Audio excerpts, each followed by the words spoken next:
ताज्या बातम्यांसाठी महान करेला सबस्क्राइब करा आणि बेल आयकॉनला क्लिक करा। खरेदी खताच्या आधारे फेरफार करू नका, उदगीर तहसीलदारांकडे निवेदनाद्वारे मागणी।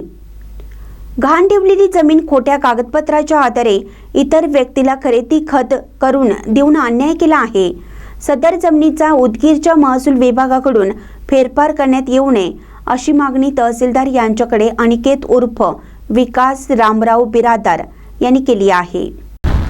उदगीर तालुक्यातल्या वायगाव येथील अनिकेत रामराव बिरादार यांनी त्यांच्या मालकीची जमीन ही काही आर्थिक अडचणीमुळे उदगीर येथील अनवर हुसेन मोइनुद्दीन यांच्याकडे 3,80,000 मध्ये गहाण ठेवलेली होती।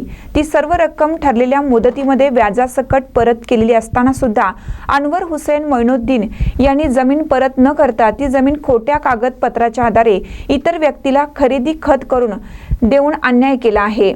त्यामुळे अनिकेत बिरादार यांनी उदगीर येथील दिवाणी न्यायालयात न्यायासाठी धाव घेतलेली आहे। सदर जमिनीचा उदगीरच्या महसूल विभागाकडून फेरफार करण्यात येऊ नये अशी विनंती तहसीलदार यांच्याकडे निवेदनाद्वारे केली आहे। महानकर न्यूजसाठी सतीश चंदे, लातूर। अनिता राम बिरादार, राहणार वायगाव। आमची जमीन एवढीच आहे, आम्ही शेती काम करून खाता।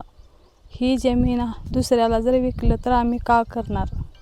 आमची 4 लेकरं मी, तर ही जमीन दुसऱ्याला ऐकलं तर आम्ही आत्महत्या करून मरून जाणार। मी राम दादाराव बिरादार, वय 50, राहणार वायगाव तालुका उदगीर जिल्हा लातूर येथील रहिवासी आहे। आणि माझी जमीन माझ्या आजोबाची वडिलोपार्जित जमीन आहे। हे जमीन मी काही कारणास्तव माझ्या मुलाला शिक्षणाकरिता 2019 मध्ये अनवर शेख उदगीर यांच्याकडून 2 लाख रुपये घेतलेलो होतो। 2 लाख भेटलेला असताना दुसऱ्या वर्षी व्याजासहित 5% पैसे त्यांची परत केलेले असताना मला बहिणा वापस करून दे म्हणतं, देत नाही। तेव्हापासून देणा गेला। देत नसल्यावर 10-5 माणसं गोळा केलो। दुसरे माणसं, परगावची माणसं आली, दुसरे माणसं आली, ते सगळे मिळून बैठक बसली। बैठक बसलेलं असताना त्यांनी 5% हिशोब केला आणि हिशोब केल्यावर मला 30 लाख रुपये मागितले।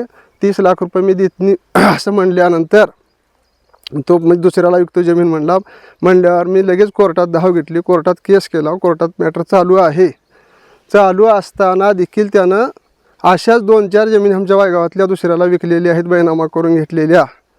ते बी प्रोसिजर, ते बी मॅटर माझ्याजवळ, ते बी पुरावा माझ्याजवळ आहे। आणि माझा पुरावा कोर्टात चालू असताना दुसऱ्याला, आमच्या गावातील एका व्यक्तीला माझी जमीन बैनामा करून दिलेली आहे। कोर्टाला न जुमानता बैनामा करून दिलेली आहे। मी हे जमीन माझ्या कब्जामध्ये आहे। कब्जामध्ये असताना देखील त्यांनी दुसऱ्याला जमीन बैनामा करून दिलेला आहे। बैनामा झालेलं मला कळाल्यावर मी लगेच ते बैनामा काढला आणि तहसीलदारला, उदगीर येथील तहसीलदार, तलाठी, डिप्टी कलेक्टर यांना सगळ्याला मी कोर्टातली कॉपी जोडून फेर रोखलेला आहे। फेर करू नका म्हणून असं निवेदन दिलेलं आहे, अर्ज दिलेला आहे। अर्ज दिलेला असताना